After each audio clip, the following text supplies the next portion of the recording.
Hey, good morning. This is Andy Lee Graham, and I'm in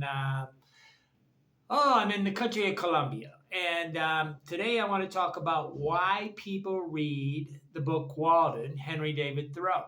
And I've been thinking about this for a long time, and it's kind of sad in a way because I read the book, fell in love with it when I was about, I don't know, 15 years old, and then I continually read it. I've given it away as gifts at on different times. I gave it away just a few years ago at a wedding to one of my best friends, Jeff, and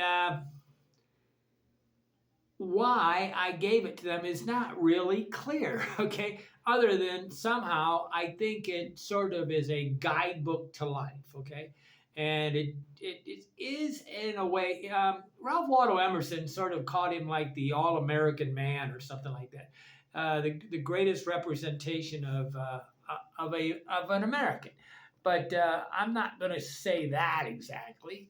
But I think he's a very good man. Okay, um, but why do people read Walden? And why do they love it? Why do they get like addictions? Okay, it's almost a cult of people that follow Walden. But I'm going to read some statements, three quotes from Henry David Thoreau. Well, I told, wait a minute, I better not do that. I promised that I would always tell a story before I started doing this. Okay. Um, when I went to university, I went to Indiana University, Bloomington, and I had worked on a farm for years, and I had this favorite pair of boots. Okay, they were leather at the top, and on the bottom they had molded plastic. Well, it was kind of a molded plastic bottom. And what was really good is they didn't have any threads showing, so you couldn't wear through the threads. So a pair of boots that has these threads on it, you always wear them out. You have to replace the bottoms. I really enjoyed the molded plastic or whatever it was, and but I also came up to my just above my ankle, and they were work boots, and they were very good. They were very light, okay, and I loved these boots, okay, and I had bought maybe, I don't know, in the course of my life I bought about four or five of the exact same brand. I keep trying to remember where I bought them. I might have bought them at J.C. Penney's, but I had these work boots, and I also had some bib overalls, okay, which I really liked my bib overalls, okay. Bib overalls are very comfortable and they got really huge pockets, okay, and but it's very offensive to a lot of people to wear work boots and bib overalls at a university. Okay, it's kind of humorous, okay, because I came from a place where we really didn't think in terms of rich or poor. I mean, Orland, Indiana really didn't have any social classes where you did have the rich families, but they weren't outrageously rich or anything like that, and they didn't. It's not like they didn't associate with us. They just had more toys, right? But when I went to university, it became obvious that there was a rich and poor class. Okay, but when I went to university, I was always laughing. These work boots I would wear, and I also had a jean jacket, and I had a I wore jeans at the time, Levi's, of course, because that in 1975 to 80 or something, that was the fashion. And I didn't wear Converse shoes because that wasn't the fashion. I don't think at that time. They became fashionable later. I did wear Converse shoes to play basketball in, but that was a whole other thing. But I had great work boots. They were leather. I mean, the tops were leather, okay? And there was no threads to cut, but they were a lot better than those steel-toed shoes. I actually got some steel-toed shoes given to me at this one factory where I work in. I hated these things. These weighed like four times as much as my leather boots, and I just ended up giving them away or throwing them away or whatever because they were worthless to me. Steel-toed boots are valuable in a place where you can have a fork truck run over your toe, okay? But I didn't really have that problem on the farm. Uh, in the same time, I wore J.C. Penney. What I go to J.C. Penney and I go down in their basement. They had this like work clothing area, and it had these white polo shirts. They were really great shirts. I'm always trying to buy these shirts again. And I buy the Carhartts right now, but they're not quite the same. I mean, those penny polo shirts were a lot better. Then, like right now, even when I go home, I always apologize to a group of men that I go have coffee with. I said, I'm sorry I don't have a Carhartt jacket. I wish I did. I used to have Carhartt jackets, and when I lived in Indiana, I had a couple Carhartt jackets. And but now I have a London Fog jacket, and I apologize for wearing it. Okay, and I don't know what ever happened to all my bib overalls. I ought to buy some more. But these kind of things at university can really drive a lot of students crazy, and it's quite fun. Okay, and you're going, why am I driving these students crazy? But I think for the first month of university, I don't think I wore shoes ever. Okay. And again, that would drive teachers crazy. Plus the fact that I never took notes. I mean, for me to take notes, I was like, I didn't do it. Okay. I think I tried to buy some notes one time, but usually they were worthless. Okay. Why would I take notes? It makes it hard to concentrate on what the person was talking about. And I was very good at school, and it just really wasn't a needed thing. Okay. But I laugh at my Andyisms because now I consider them an Andyism. I learned when I wrote this book, Life is an Experiment, that I have in Andyisms. There's things I do that are sort of like kind of travioso. I mean, in Spanish, that's a very good word, travioso.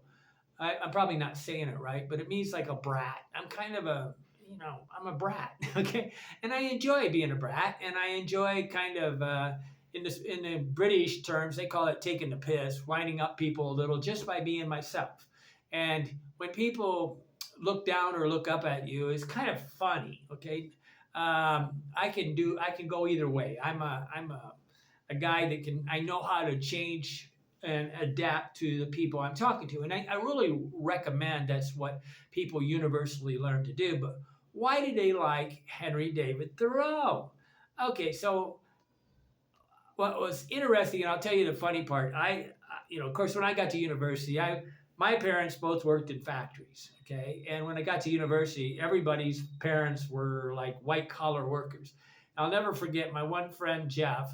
He, AKA the Chetster, he wore I was going to throw away my boots because they had started to get a hole in it. He wore these things for like a year or two. And I was like going, Jeff, it's kind of hilarious in a way. I said, I can go back and I can buy you some, right? They weren't even very expensive. I think they're like $12, right? You can imagine these boots right now, they'd be about $100, right?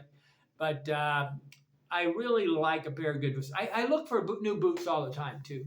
I cannot find them. They always have this insulation on the top, like it's freezing out. And I go, I just want leather boots because leather wears and it's soft. And it was a very light boot. And I keep looking for more boots like that. And I never find them. But when I first started traveling 25 years ago, almost everybody carried boots, which was kind of humorous because almost none of these kids, I mean, I have been traveling with the rich kids from university for the last 25 years. The kids that travel and go for, say, 5, 10, 20 countries, go all the way to Europe, are not the poor kids. They're the rich kids, okay? Because, I don't know, I think they want to escape. Exactly the reason why, in a way, Henry David Thoreau wrote the book Walden, in my opinion. Now, what am I talking about? I'm talking about something where there's hundreds and thousands of people that believe themselves an expert either in transcendentalism or Henry David Thoreau or Ralph Waldo Emerson or philosophy in general. And that is always also humorous to me because the minute that you try to say you're an expert in philosophy, which is the love of wisdom, that's what philosophy is, or you're a philosopher, kind of got to be careful, okay? Now, I do believe there's a lot of philosophers. I'm not sure there's a lot of people that love wisdom, but there is a lot of people that have a clear and sustained effort to think honestly, and they really abide by the truths that they learn. And you don't have to be knowledgeable to be a good person or a person that loves wisdom. It doesn't mean that you know Aristotle or something. That's really quite anti-intellectual. It's a person that really cares about the truth. But here's some quotes. Whatever has come under the sway of man is wild. Whatever has come under the sway of man is wild. In this sense, original and independent men are wild, not tamed and broken by society. Okay, and I'm keying in on the word society here. I did I found a bunch of quotes on society, and that's all Henry David Thoreau does is talk about society. Okay, and it's kind of interesting because he's really, for the most part, he's acting like everybody in society, the whole mass of the world, is going the wrong way. Okay. So the second quote is, "How much of life of certain men goes to sustain, to make respected the institutions of society." This is in his journal, September 1851. The other one was in his journal, September 1851. Okay. "I feel that my connection with and obligation to society are still very slight and transient." He has no obligation to society, okay? And that is kind of the reason why I think a lot of people love Thoreau. But I'm going to give you a bunch of yings and yangs here. It's kind of hilarious here. I say, beware of all enterprises that require new clothes. When I ask for a garment of a particular form, my tailorist tells me gravely, they do not make them so now. Not emphasizing they at all, as if she quoted an authority as impersonal as the fates. They get it. The head monkey at Paris puts on a traveler's cap, and all the monkeys in America do the same. Okay, travel. One of the things that travels around the planet faster than anything you'd ever do is fashion. Okay, I cannot travel as fast as fashion travels around. I'm in Colombia, and right now the fashion is for big butts, okay? And they got these girls in the gym doing these exercises. I'm like, why are all these girls doing the exact same exercise? They want that big butt thing. I really just go to Africa for that because the girls have a naturally round bottom. But it's offensive to talk about work boots and bib overalls in certain groups, right? As is this very offensive for me to call my channel Global Citizen, and it's also offensive for me to talk about any kind of philosophy. The minute you talk about the word philosophy, people will say, I'm not a philosopher. And I'm going, I don't know why you say that. I think everybody is contempt before consideration, okay? And it's kind of hilarious because I know why they're not philosophers, because philosophers are nerds and they look like goofs, and nobody wants to look like these goofs. I mean, when I listen to all these philosophical things, I sit there and go, can anybody just give me an authentic voice talking to me and acting like his life is good? Or are they so depressed that it's like painful the way they talk? But I had some great boots. I really did. And I love to wear these things. And I still love to wear certain types of very blue-collar worker. Unfortunately for the world, Andy Lee Graham, I am not ashamed of my blue-collar parents. Because, why is this unfortunate? Because I don't back down when somebody starts to insult the blue-collar world. I go, what is wrong with you? You are acting as if a white-collar job is morally, mentally, spiritually, emotionally, and philosophically better than a blue-collar job. You guys just get it. It's just a different choice, okay? That's all it is. It's a different channel. I am not ashamed. But Thoreau was exactly the same as me. He didn't. And I'm going to work this into some controversial things because we got these basket of deplorables that Hillary Clinton talked about. Okay, and this is coming, guys. But I was always laughing because Jeff's father was like a dean of students at a university or something like that. He was really quite one of the most charismatic men I ever said. I always tell Jeff that you should teach charisma, and your father should have taught charisma. And I think he was really knew how to ooze like a politician, but he was also honest, right? And he always looked for something special. When I walked in a room, he would always comment on something about my clothing or something. A really funny guy, really great guy. But I will continue to give a. Oh, that's horrible. It doesn't say the name of it. There is. Okay, I have laughing. I'm laughing. I joined the Thoreau Society, and I then learned that I'm probably would not be welcome there. Okay, I'm not going to fool myself. I'm way too um, understanding of meanness of the world in the blue collar. This is really a very exclusive type organization. It feels. I don't know. I haven't gone there, so I'm not going to go there. But I also did some research today, and I found 4 different NGOs that are aid organizations. I don't know what you want to call these guys. They probably all got 501(c) filing or whatever. They're probably all getting a tax write-off because they're nonprofits, but they're all trying to collect money. They're trying to get money, blah, blah, blah, blah, blah.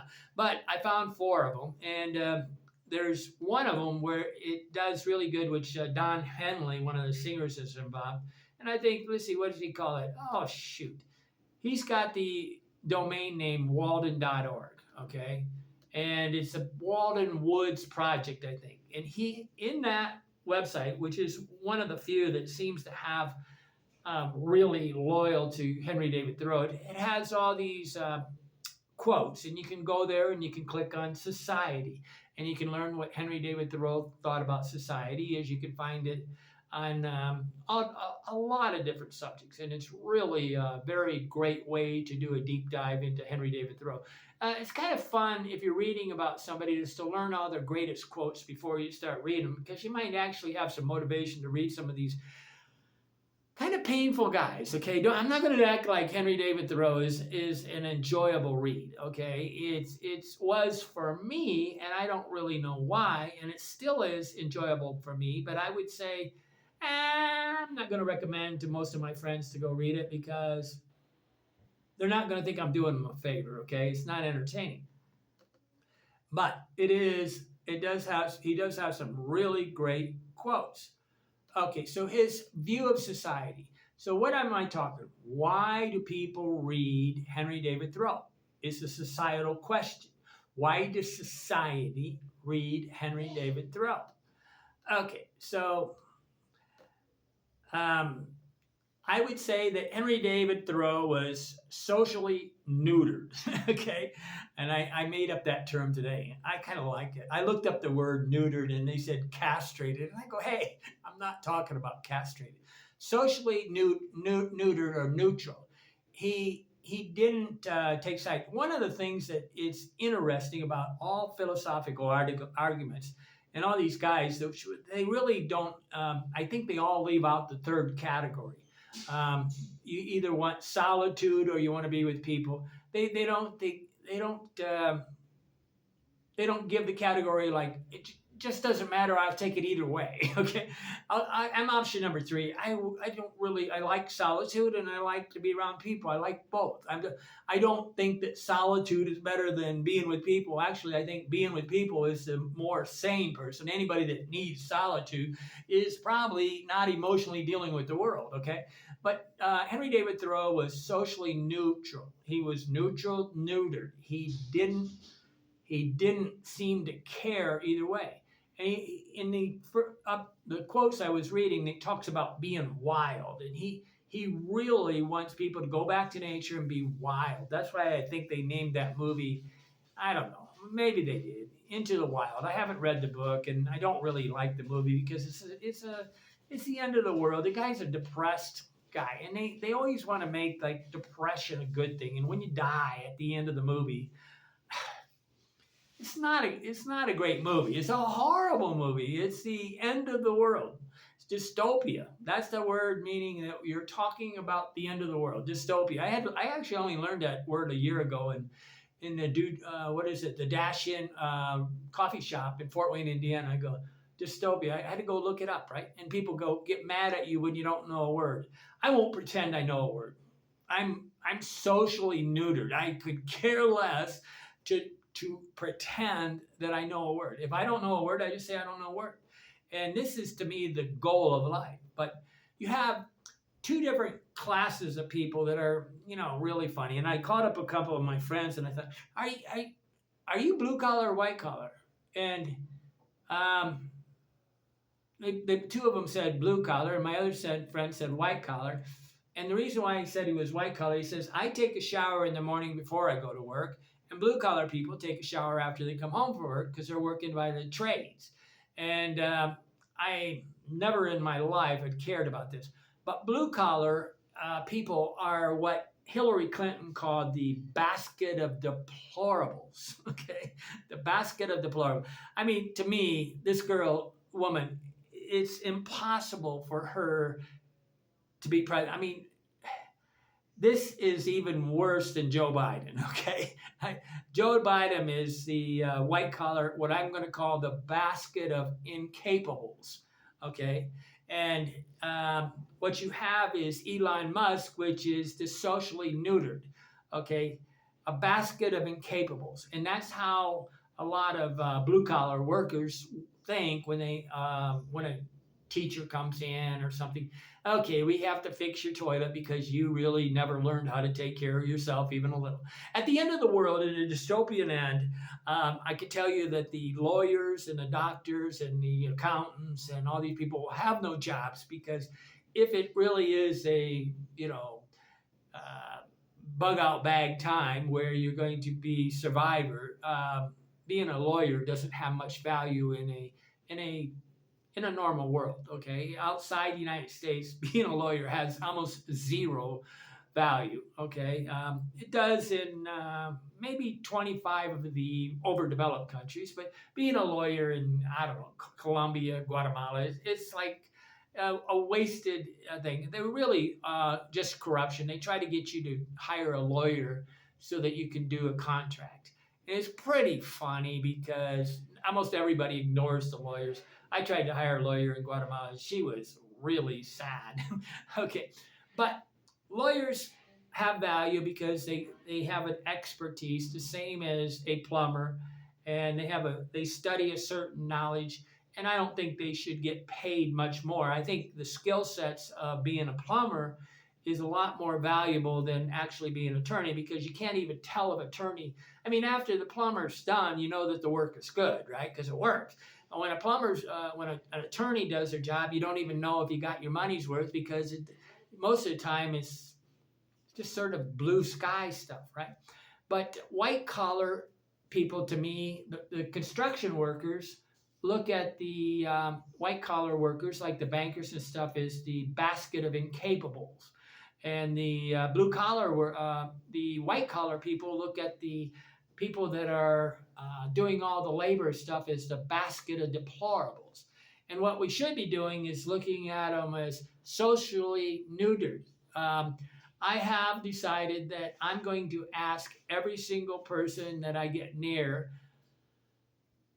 explain to me how an internal combustion engine works. And that instantly gives me an understanding of the mechanics of the world, because at the end of the day, the car is the reason for the United States' success for the most part.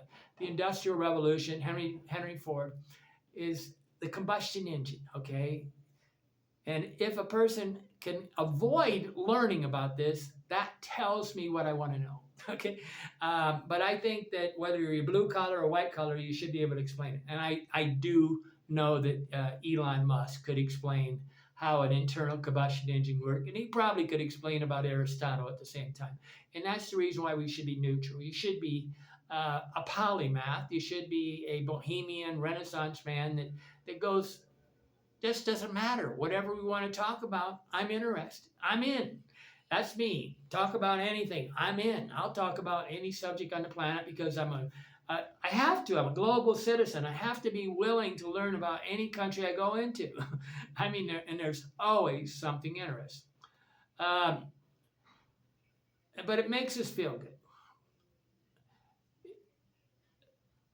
A lot of people would consider the thing. Okay, so I should talk about why people read Henry David Thoreau. Henry David Thoreau would talk about the Bhagavad Gita or whatever, Homer or Goethe, or even Darwin, even though he hadn't written a book when he was in Walden. He added that later, and then he would constantly make allusions to these highly intellectual things at a Harvard thing, and then he'd go, eat a woodchuck. Okay, uh, he did a lot. I was laughing. I just read the chapter on higher laws, and he says that every man should learn to go hunting. It's kind of a pity if they don't learn to hunt.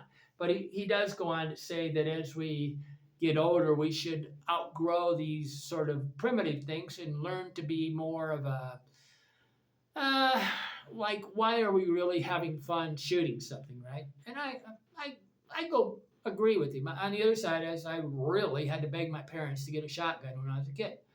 But what the reason why? Okay, if you're going to write a book and you're going to write an adventure book, okay, it's best if that adventure is somewhat. You got two categories. You can have an adventure that nobody's ever going to do, like shoot people, like James Bond, and then you've got adventures where you climb a mountain and you do something that people could actually do under certain conditions. And then one is a feasible world, and the other one's an unfeasible. And I almost have always, in the last 26 years of my travel, explained that all of travel is feasible. Okay, and I've also um, but I also know that most people shouldn't travel. Okay, why shouldn't they travel? Because they bring their culture with them, and unless they're going to be on the chapter 11 or whatever this is, higher laws, and actually look that they are a damage to the world. Okay, if you're not being a good person, you're a damage to the world. And but people, whether they're Harvard grads or Yale or a backpacker or whatever, everybody can read Henry David Thoreau and find something of value. And he did not uh, really denigrate anybody except for society in general. And the major thing that he denigrated society in general for was because they work too much. That was a simple one. And anybody that's under 25, that sounds like a great idea. When I read it, I was 15, right? So I don't think it's a good book after you're working as a white collar worker for 30 years. I think it's a denigration of what you're doing. It's like saying, hey, you've been doing all the wrong things all your life. You've been a wage slave. But it's a really good book before. But what I was laughing at, I've always been, ever since I started traveling, people want me to go to like these deserted islands, okay? And I said, these are not fun places. They're great for about one day, then you're lonely out of the thing, and it's like you're like that movie where Tom Hanks is talking to the volleyball. Wilson, being alone too much is no fun. What you want to do is be alone, but always be able to go see some people. That's the valuable thing. To actually be on a deserted island is hell. Okay, we are social humans, but they have this fantasy because most people that are, especially the people that go to university, are living in cities so big that they can't even believe that there's wide open spaces. And I realized that a lot of these incapables, the basket of incapables, it's not even possible for them to build a house. Okay, it's not possible for them to go live in a thing, but they know that actually it is possible in one way. They realize they're human and they could go build a house. So see, this is the difference between fantasy. Fantasy is actually not possible, right? We aren't going to fly through the sky. Okay, but we can go live alone and we can have it. So it's a possible life. So it gives inspiration to both sides. And there's an inspiration of leaving the complexity behind. See, people are addicted to, no matter what they do, I have laughing, the urbanization of the planet, which is a big word to say, everybody's moving to the city, okay? Everywhere you go, everybody's moving to the city. Unfortunately, a lot of the beautiful girls are moving to the city, which is, I don't know, they can get more whatever they want for money, right? Because you can translate beauty into money. Okay, but the urbanization on the planet is really horrible, and this is going to destroy the planet eventually. But I've talked to people that live in New York City, and they said we're overpopulated, and I said the amount of wide open spaces on the planet is unbelievable.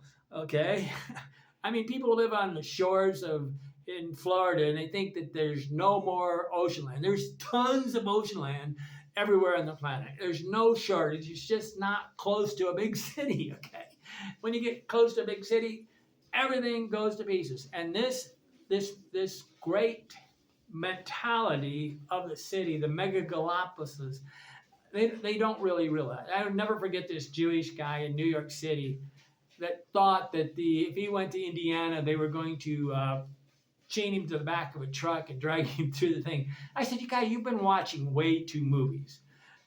It's called cultivation theory, the idea that a movie becomes more real than real. And the reality of people's thing, you got to have actual experience of traveling the world. If you've never left your city and you never traveled the world, you really are naive. Okay, you're the basket of deplorables and you're the basket of incapables. You don't really have a well-rounded room. I mean, if you don't speak a couple languages, in my opinion, you should never be president. Okay, I do think Donald Trump owning about 50 businesses worldwide is, you got to learn how to deal with people. But what happened when I was young, Timothy Leary, which he had a PhD, he had a model: turn on, tune in, drop out. And that is essentially there's a lot of things that go into why Walden became a famous book. And Walden is this kind of idea: turn on, tune in, drop out, whatever that means. But he was a PhD saying this. This is kind of the hippie model. Okay, but the hippie model is, say screw society. Henry David Thoreau, he said screw society. But he didn't really say screw society. He said, go do what you want to do. And that was the great part about him. He didn't sit there and say, get vengeance on society. He didn't.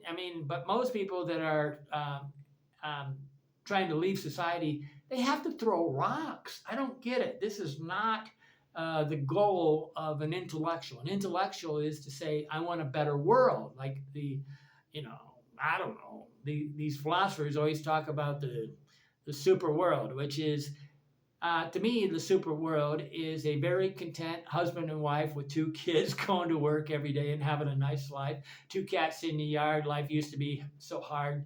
Crosby, Stills, Nash and Young. That is heaven.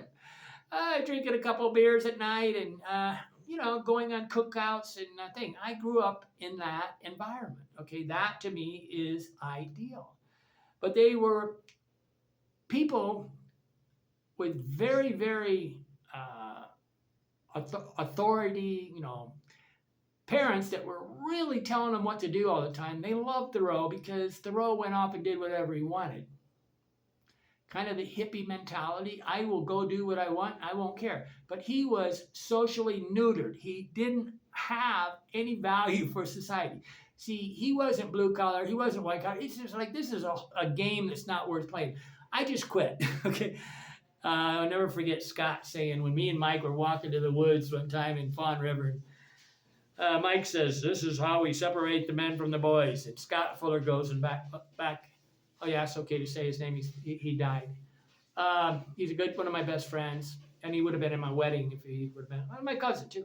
But he says, I quit. And I go, thank you, Scott. Why do we have to make this a competition? But you see that in the Yale, whatever, that's all they thrive on, pushing people down. Okay, that's not the goal. Okay, the goal is to make people happy. And the goal is to not prove that I'm smarter than you. The goal is to be your best friend. So when I'm talking to everybody one-on-one, I try to talk in the vernacular or the language, whatever they're talking, right? I don't try to, I can drop the word vernacular, or I can just say, hey, in the language they're speaking, right? I was just watching Charles Murray talk to, let's see. But Charles Murray's a real inspirational type guy, because he explains, Why do we want to know why people read? Why? Why? Why do we want to know why people read Henry David Thoreau? We want to know what our subconscious is trying to tell us. You always want to know what your subconscious is trying to do, okay? Because I don't really care about my conscious level. I can kind of control that. But my subconscious thing will get me to say things and do things that I should not be doing, okay? And so if we get a correlation between our subconscious mind and our conscious mind, and they all sort of go into sync and harmony, life is good, okay? But when it's not good is when I have to go. Like I hear people make little, really nice comments in a cynical way. And my girlfriend last year, she was always telling me what other women were saying about me. And I was going, what she's really doing, I realized she was really telling me what she thought, but blaming it on them. And that's the way you write a book, right? But, people are very sneaky. They're very good at it. But you should always trust your instinct. And that's another thing that Henry David Thoreau was big on. He wants you to go walk in nature and things will become clear. And I 100% agree with this. If you go for a walk in a place where there's not any kind of industrialization, it does sort of clean out the cobwebs and it removes all the stimulation. I call it the gobbledygook factor. When you got too much stimulation, like too many books in your room, too many things in your room, you're overstimulated. And people like it. But why do they smoke dope? To stop the stimulation. Why do they get drunk all the time? It's because they want to stop thinking. But go to a less stimulation way. Get put in a white room, okay? That's what they're going to do if they're going to try it. But the basket of incapables is despised by the basket of deplorables, right? And they really should be the basket of socially neutral that says this is ridiculous. It's not a competition. But what people really think, and the biggest problem on the planet is really quite simple, is anybody that has more money than another actually believes they are smarter than that person, and they talk in a patronizing, insulting way. Okay, and that's one reason why I didn't go to the Henry David Thoreau Society. I don't believe that these guys would talk to me with respect. Okay, the minute that I didn't show a degree or something silly or having a house, I mean, everything that Henry David Thoreau hated. He hated these people buying houses. He never bought a house in his life. He lived, at the behest of people in a way. And here are these. His whole book has been sabotaged. No, well, that's not it. It's been commandeered or captured and taken hostage by all these aid organizations. And I really want you to get alive. Calling anything society is a problem, okay? Because Henry David Thoreau probably talks so much about society in a negative way. And he definitely, here's another one of his quotes. But by the way, when I was 15, I didn't want to be a blue-collar worker. I was thinking that the way to success was to be a white-collar worker. But I got to university and realized that everybody that was a college professor, philosophy major, was a nitwit. They were the basket of incapables. And I go, I don't want to be anything like these guys. So I kind of got lost, right? Here's a quote. We cannot but pity the boy who has never fired a gun. He is no more humane, while his education has been sadly neglected. Chapter 11, Higher Laws. I'll give it some definitions of the people, the basket of incapables. The father never made them pound a nail. They never fixed a car. They can't explain the culture of the USA. They can't explain an internal combustion engine, how it works. They never felt like that was important, even though our whole economy is dependent on it. Never walked on a factory floor. Never had a physical pain because of work, like doing construction work and coming home and your back hurts, right? The basket of deplorables. This is Hillary Clinton. She should have been, I don't know what she should have been, but she should have been ostracized from society for using that phrase. We have a snobbery. He hits both sides of the coin. He works both sides of the thing, but he never goes as far as I just did, right? He's very much a gentleman, okay? He says that you're a jerk with very beautiful words, okay? And there's kind of an art to that. But I love my blue collar side. I love my white collar side. I shower in the morning. I always have showered in the morning. That's not true. I guess when I worked construction, I did. Uh, the basket of the basket of incapables were happy that their boy went out and competed with the blue collar workers. So that's one reason they liked the book. The blue collar workers liked that, they could go talk to him, and they could Baker's Farm and all these different places. They could talk about the pond. He'd talk with anybody. Okay, he didn't have a thing. He learned from everybody, and that is the goal. I'll say that again. The goal is to be a global citizen where you see every person having value, that every person is somebody to learn from, and somebody has a story. Everybody, I don't care, they all do. I mean, if you don't see a story in every person you get near, you just don't understand how things work. You probably can't explain that, how that combustion engine works. But here's also a funny thing. But the Harvard people believe their boy went and did it. He wrote the book, right? But what's interesting is in 1854, he published a book. In 1954, it became a public domain. It became the copyright. And so in a lot of ways, I don't think Henry David Thoreau, the first 2 years, he barely sold 2,000 books. And then it took a long time before they published another set of books. It wasn't like this sweep the whole United States, but it is 1850, right before the Civil War, blah, blah, blah, right?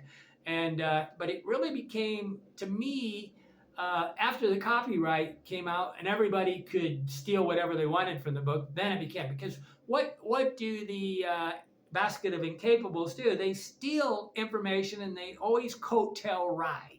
I don't like this. I like to tell you my philosophy, and I really like to refer to some people, but I make up on a lot of my own philosophies, okay? I think for myself.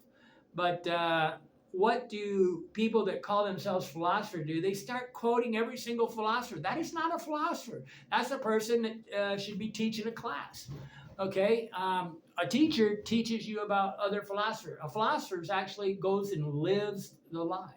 That's why I've been saying that what you should have is a life of 25% new experiences. You should have a life of 25% study and research, reading movies, reading whatever.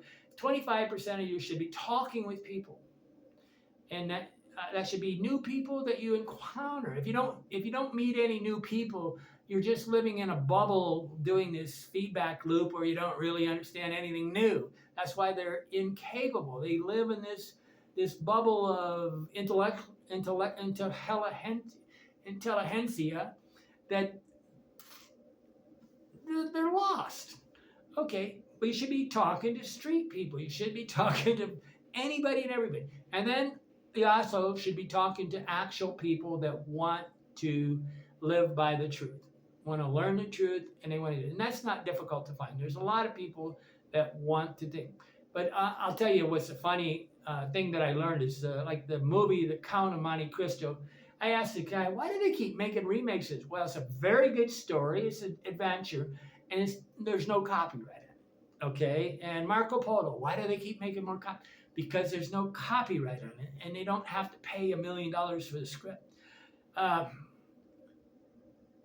Henry David Thoreau book was not a radical thing. He didn't make a bunch of money while he was alive, and so what? But I think he did want to be famous.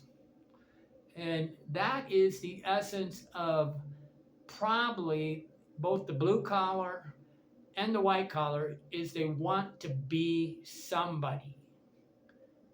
Everybody wants to be a somebody. They don't want to be a nothing.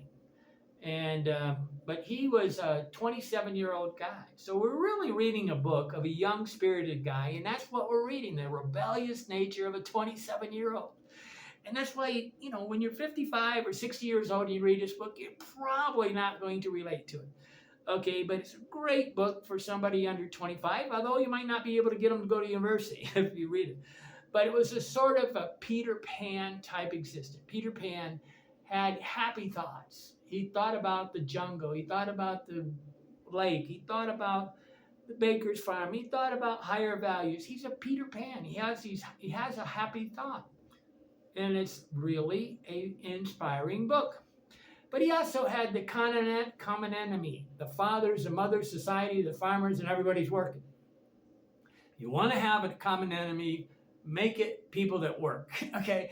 Everybody wants to not work, so that's a real easy way to get a bunch of people. But he had the wisdom to know to keep the teachers happy with the citations. He always was alluding. So he double dipped it. He got both sides of the thing because both people could call him, he's my boy.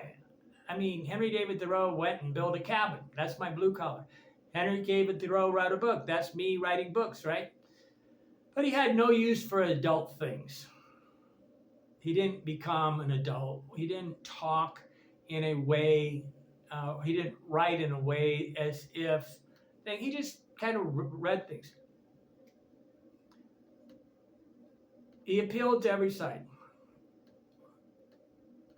But there's things that he did do. He makes people guilty that they're not in touch with nature. And that's sort of a really popular thing right now, right? So he says you should live in nature. He makes you feel guilty for not taking care of nature. He talks about taking a walk, which everybody knows they should be doing. He spends time studying philosophy and strives to be a philosopher, which people really, every time they say they're not a philosopher, I do go, you're really trying to say that you don't want to learn to be a good person. And anybody that vows to not be a philosopher is making a commitment to be, I want to be a jerk. I want to do bad things. He wrote books and gives lectures. He spends time in the library. I mean, if you want to endear yourself with a lot of people, you can say, oh, I'm going to the library. Well, not in Orland, Indiana. Where can I have friends that would like me. I have a lot of people ask me, are there libraries? Like I just turned on I went live on WhatsApp yesterday and walked around and showed a library here. And this person keeps acting like there's these really great libraries like in the United States. I'm like, oh, hey, there's no Andrew Carnegie for the world. You don't get to go hang out in libraries that are anything more than for children. I said only about 1 in 100 people read a book. Even in the United States, I really only think 1 in 100 people read a book. They say it's like 25% of people read a book, which is just something purported by Amazon to make you think that you're guilty, you should buy a book, right? But people buy books and they put them on the shelf so they look smart, kind of clever. Enjoy experiments. And Henry David Thoreau was an experimenter. And that's one of the things I really respected. But he worked temporary jobs, never joined society, never got a long-term job. You hear that again?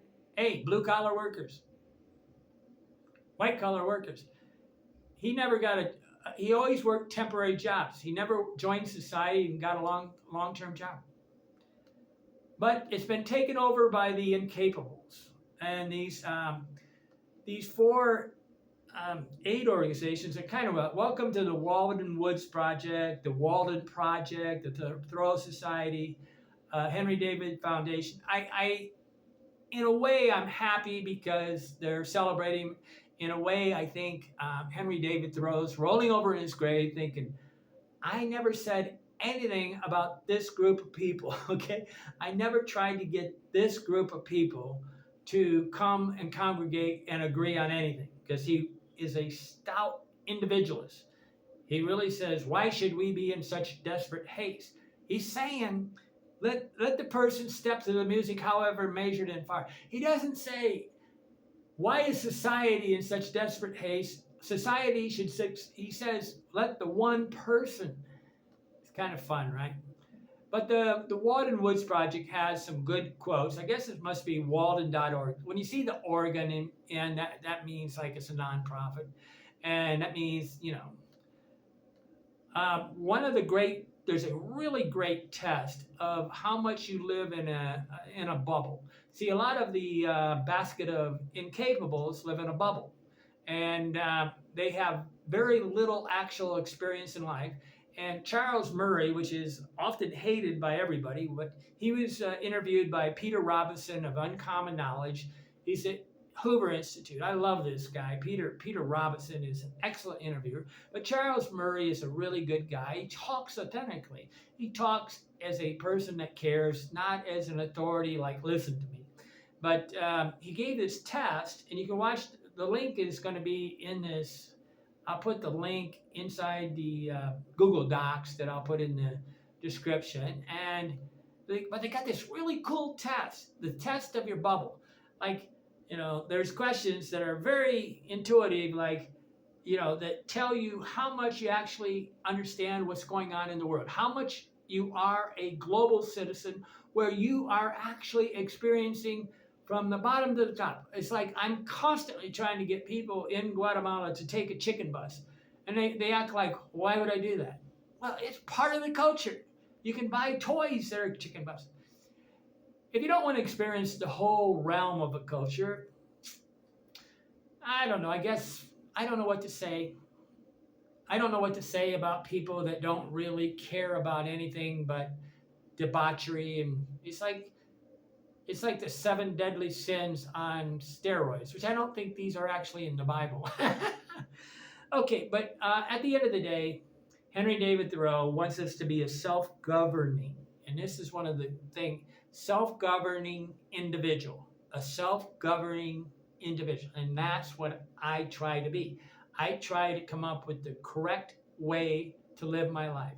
I can say things that people get very angry, like I definitely think a person walking with a dog that's big as a house and barks and on a chain is body language of somebody you should avoid. Okay, this is the opposite of the type of friend. They're going to walk around with sunglasses with their little slave dog and thing and act like it's a loving thing. That's the opposite of loving body language. But self-governing, you should be honest enough. So you say what you believe and you let it lay. You say the truths as you see them, and you don't try to fit into society's point of view. You don't cater, you don't patronize, you don't pander to the audience. Oh, it's an amazing world we live in, where everybody believes that the better the liar, the better they should watch him. Okay, I'm Andy Lee Graham. I'm here and you're not. Why not? Actually, I'm going to go live in a little tent in Indiana for like the month of July. End of June, month of July. I'm going to be very happy because this is a great experience in kind of getting in touch with Henry David Thoreau. He had to go crap outside his thing. He didn't have a toilet in there, right? He leaves out all these little things. Like he had to go take a shower in the lake. In the middle of winter. I don't think, the guy probably went for weeks without a shower. Okay, life is good, guys. And nothing else. If you're going to study philosophy, or you're going to be a philosopher, the goal is to learn how to have purpose and enjoy life. If you're not smiling, I'm not going to want to talk with you. Okay, life is good.